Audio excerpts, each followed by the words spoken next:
Sir जय हिंद। जय Hind. Sir क्या हाल है? बहुत बढ़िया है। माय डियर फ्रेंड्स, आज के एपिसोड में हम आपको जिस शख्सियत से रूबरू करा रहे हैं वो है जनाब केशव गुप्ता। केशव गुप्ता जी भारतीय जनता पार्टी जिला फिरोजाबाद में सिरसागंज विधानसभा से नगर सिरसागंज के बीजेपी के अध्यक्ष हैं। आज जो आबो हवा है सिरसागंज की, जो सिरसागंज में हो रहा है, उसके बारे में हम आपको मिस्टर गुप्ता के द्वारा मालूमात कराते हैं। जनाब गुप्ता जी, अगर आपकी इजाज़त हो जाए तो मैं आपसे दो बातें कर लूँ। जी बिल्कुल पूछें।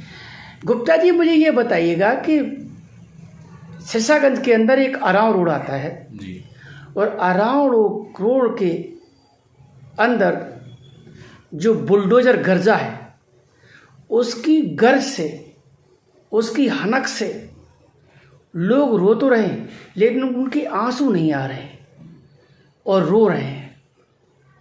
इस संदर्भ में आपका क्या कहना है? जी सर्वप्रथम मैं आपका स्वागत करता हूं। आपके चैनल के माध्यम से बताना चाहूँगा कि अराव रोड पे जो सौंदर्यीकरण का काम शुरू हुआ है, निसंदेह उसमें लोगों को पीड़ा पहुंची है और मेरी स्वयं की संवेदना उनके साथ है, क्योंकि आप जानते हैं कोई भी व्यक्ति अपने जीवन में एक मकान बड़ी मुश्किल से बना पाता है और इस वक्त उनको तोड़ने की नौबत आई है।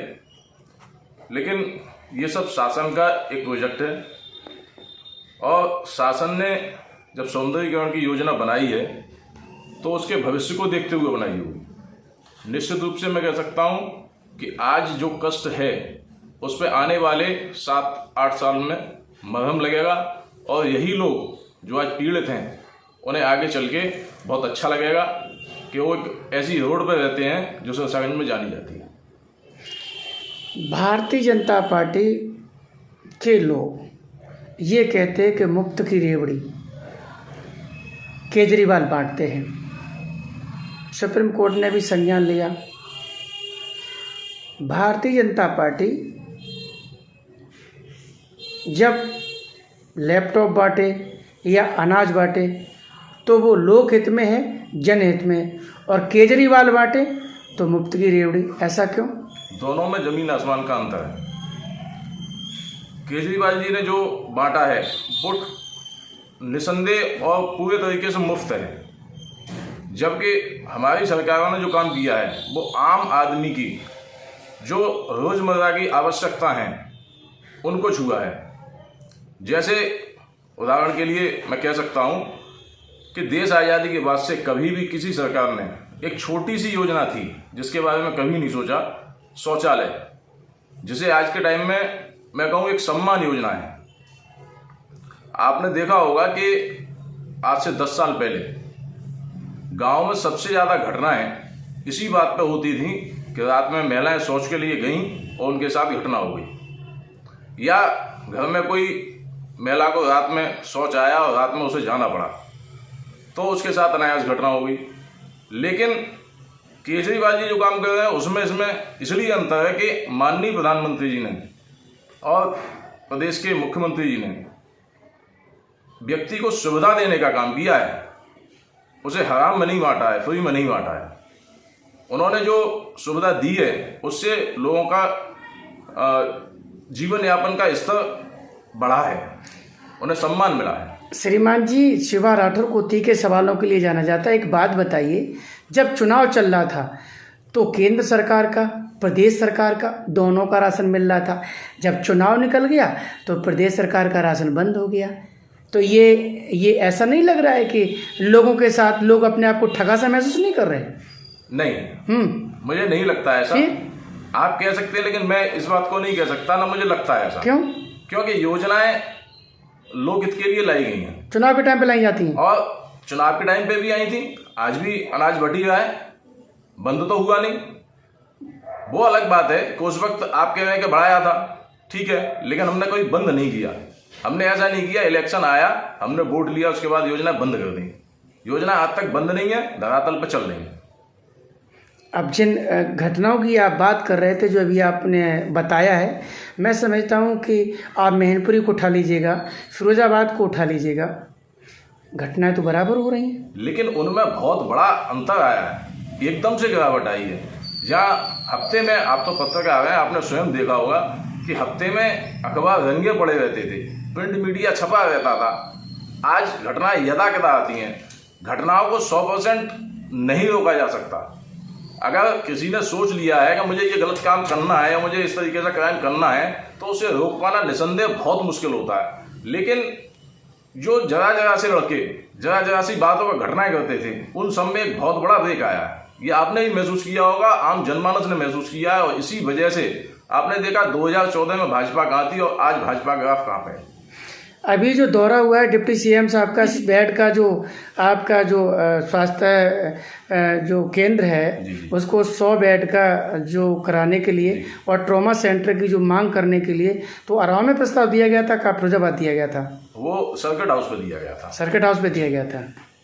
और वो जो प्रस्ताव है वो माननीय कैबिनेट मंत्री जयवीर सिंह जी का है, उन्होंने दिया हुआ है। अच्छा, मंत्री जी ने दिया था। ओके, तो आप ये जो परसीमन हो रहा है सिरसागंज का, इस परसीमन में एरिया में कौन कौन से क्षेत्र आ रहे हैं जिनका जो नया परसीमन हो रहा है?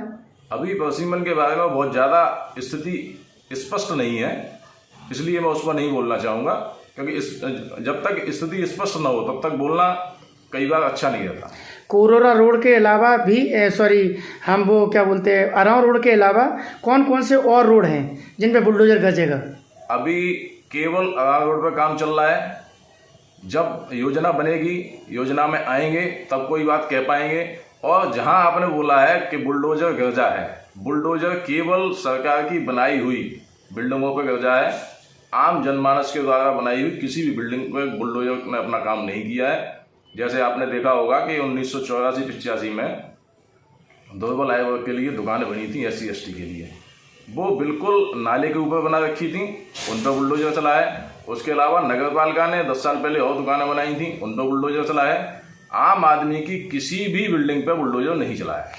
अजी जनाब, जब नगर पालिका की चीज़ थी आपने नीलामी की तो हमने पैसा दिया, और जब हमने पैसा दिया आपने नीलामी की तो मेरी तोड़ी क्यों गई, और तोड़ी गई तो मुझे पैसा मिलना चाहिए उसका।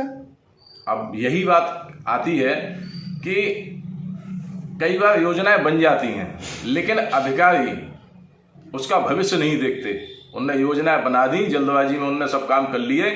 मैं अपनी सरकार एक व्यवस्था होती है, उसमें मेरी नहीं सबकी है, उस व्यवस्था से एक डिमांड रखना चाहता हूं, जो मैंने नगर में भी इस तरीके की बात कही है कि आज जो जनता पीड़ित है, कोई दिक्कत नहीं है। लोगों को अगर ये लगता है कि उनने अतिक्रमण किया हुआ तो उनने अपना हटा लिया, लेकिन जब अतिक्रमण होता है तब प्रशासन, सरकार की एक व्यवस्था रहती है, इसके अंतर्गत तहसील प्रशासन है, उसमें SDM महोदय, तहसीलदार, नायब तहसीलदार, लेखपाल, अमीन, ऐसे जाने कितने लोग होते हैं जिनको पूरा अधिकार होता है कोई भी गलत कंस्ट्रक्शन होता है उसे रोकने के लिए, या 1 मिनट केवल रोक के पूछ लें। एक सवाल ले लीजिएगा सर, सवाल ले लीजिएगा। जैसे अराव रोड पे जो मानक थे, मानक के तहत ये जो रोड का जो चौड़ाई होनी चाहिए थी, तो जब अवैध कंस्ट्रक्शन हो रहा था उस समय PWD कहाँ था? मैं भी तो यही कह रहा हूँ कि उस वक्त PWD कहाँ था। तो उन अधिकारियों पे भी कार्रवाई होनी चाहिए निसंदेह।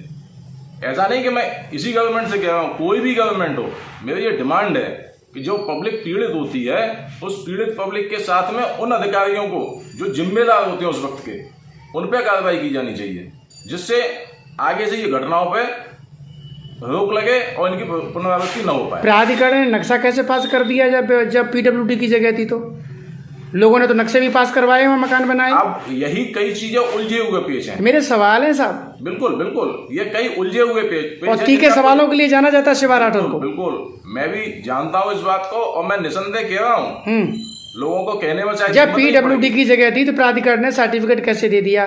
जब जगह ही सिरसागंज नगर पालिका की नहीं थी तो नीलामी कैसे कर दी गई? बिल्कुल ठीक बात है। इन सवालों के जवाब हम मांगेंगे आपसे। क्वेश्चन को मैं भी उठाता हूँ, लेकिन मैं केवल क्वेश्चन उठा सकता हूँ, क्योंकि मैं एक अथॉरिटी नहीं हूं उसके लिए।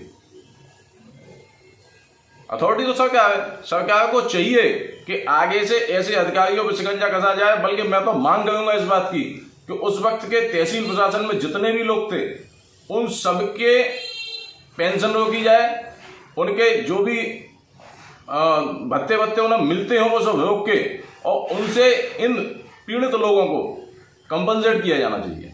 मेरी तो डिमांड है। सर, आपने शिवा राठौर के तीखे सवालों का जो धैर्य के साथ आपने जो सामना किया, इसके लिए very very thanks for you mister Gupta ji. बहुत बहुत धन्यवाद आपका।